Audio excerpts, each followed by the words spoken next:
It's go time, South Texas. The Friday night tradition continues. The one and only Friday Night Sports Blitz, sponsored by CCA Texas, Ewald Kubota, Aztec Chevrolet GMC, and the Heil Law Firm. Hey, good evening, everybody. Welcome to week 3 of the Friday Night Sports Blitz. I'm your host, Chris Thomason. We've got 11 highlight games to get to tonight. And the Coach's Corner at the end of the show, we've got Sinton's Michael Troutman in-house. But first things first, the game of the week. Roll it.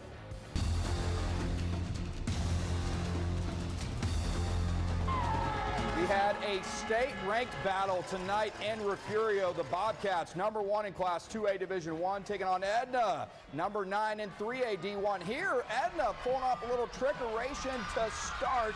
The handoff to Keegan Hicks, and he's going to take it all the way. What a way to start this game. The Cowboys going up on the road 7-0, just a few seconds into it. Now, Refugio with the ball midway through the first quarter. Coach Drew Cox trying to get his guys going. Here, the senior quarterback, Ray Lewis, going to take off. We've seen the wheels from this kid so far this season. Does it again. Get off me. In for the score.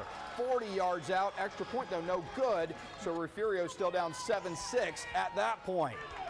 Now, after the Cowboys muffed the snap on a punt, Refugio taking over deep in Edna territory and taking it in for the score. Nice little hurdle from Lewis getting in. Refugio grabbing its first lead of the game. Bobcats, because missed the point earlier, this time going for 2. And Lewis, he's done everything so far, going to get in for the score. Made it 14-7. Refugio goes up. They go on to win over Edna by a final of 48-21. Little payback for the Bobcats falling to the Cowboys last season. All right, our first district game of the year. Flower Bluff down in the valley taking on Harlingen South. Here, Lucian Cruz finding James Porter, corner for the touchdown, getting in.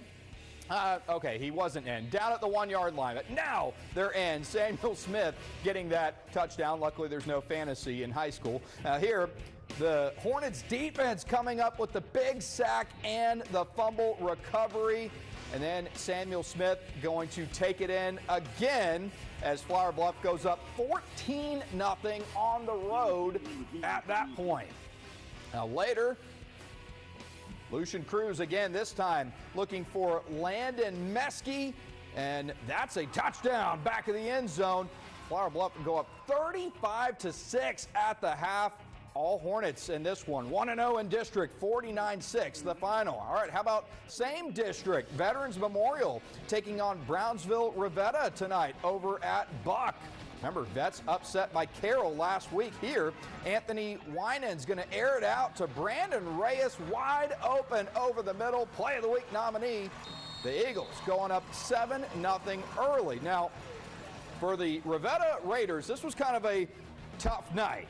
Okay, but watch this highlight. This was nice. Might be one of their highlights of the year. Ivan Rodriguez rolling out. Watch, this ball is going to be tipped right into the hands of Leonardo Alatorre. That was great concentration. Hauls it in for the big first down. Now, that drive would eventually stall, as would the majority of them for Brownsville on the night. Now here, Aaron Inahosa in at quarterback. He's going to find a wide open Reyes. That's Reyes' second touchdown of the first half. And he wasn't even done yet. Because now, wait for it, after a little celebration, Eagles up 14-0 at that point. Eagles on defense, and Reyes, we've seen the hands, comes up with the pick, the overthrow, and that sets the Eagles up back in good field position as Reyes taking it deep past the 50. and Andrew Charlebois for Vets going to get the handoff. He's going to go untouched, 35 yards. He gone for, might have been touched, but that's okay. He gone for the score, 21-0 by that point. They go on to win big. Let's take a look at the final, almost final, 49-6. So Vets, like Bluff, looks like they're going to go to 1-0 in the district. But getting back to that Refugio game, Drew Cox, he said that, some of the losses last year ate at his team. The Edna one was one, Ganado the other. They've had their season ended by Ganado 2 years in a row. So keep an eye out for the Bobcats. They're ranked number 1 in 2A D1 for a reason. We will see how a win like this propels them going forward. Well, we've got plenty more games to get to after the break.